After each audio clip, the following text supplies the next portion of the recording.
ụmụ Igbo abịakwa m ọzọ ugbo akpụ m oriakụ m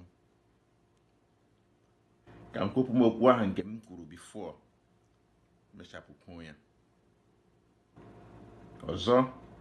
Aha m bụ Bethel ụbọchị ya ụlọ ọrụ m Gladys ụbọchị.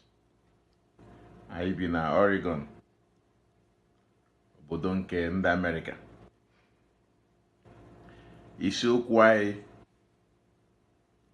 bụ ikwuchapụ ihe anyị na-eme gbasara osu caste system. Emume nke a na-eme ya na Nri, Anambra steeti.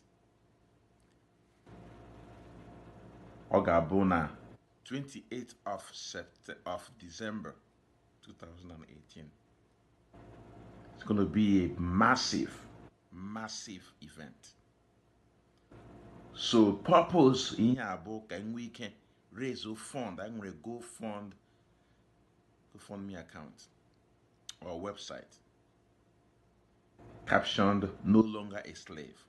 You have a benchmark of $50,000 to raise to make sure that everyone hears about these events and this Osu caste system is abolished completely in the Eastern region. So n'okwu ala anyị na-ekwu ya again, na-asụ ụmụnne m biko,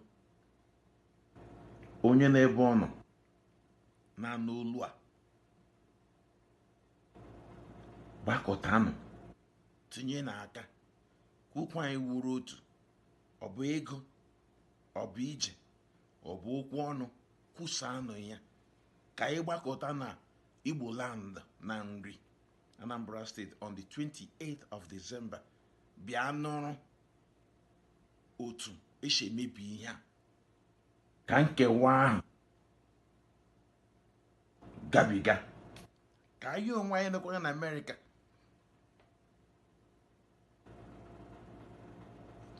marakwa na enweghị ihe dịka osu na ume na mmadụ niile wụ otu. Gbalịgo ụnụ anụgo ya.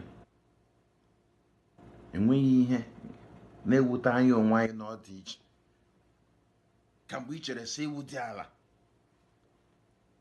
n'obodo nke anyị wụ Naijiria. Gị nọ n'ọdị iche ndị na-eji ga-eme karikachọ.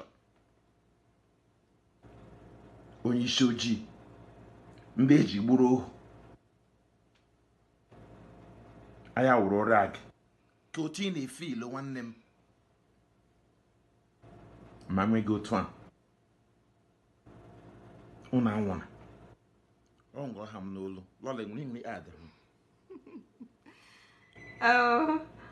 Ikwutechana ihe niile Jehova wee zere. Ekpere m na-ekpe n'isi mmadụ niile, ndị nke ga-anụ vidio ma ndị nke ga-ahụ ya, ka obi anyị niile wuru ofu, ka Chineke mee n'anya ebere, ka anyị niile ka ukwu anyị wuru otu, ka anyị jikọta aka ọnụ wee mebie osu na ume, ka anyị niile wuru ofu. Ile anya na ihe mege na obodo anyị si n'ime ya, ndị ụmụnne anyị na ha nwere the same color, the same language, we share everything common, but abịaghị asị ndị awa osu, ndị awa ume. But anyị chefuo na otu ihe nne na nna anyị si mụọ anyị ka echikwa mụọ ha nwa. The same labor nne gị buru gị n'afọ gaa through it wụkwa the same labor nne ka ha jikwa buo ha. So ahụ ụmụ any different. Ndị ọcha mere ike isi because of our color, ha nwawo dị ala, anyị nwawo osu. But anyị bịakwa n'ebe anyị shiri bịa, anyị na-ewe ofu color, ofu language.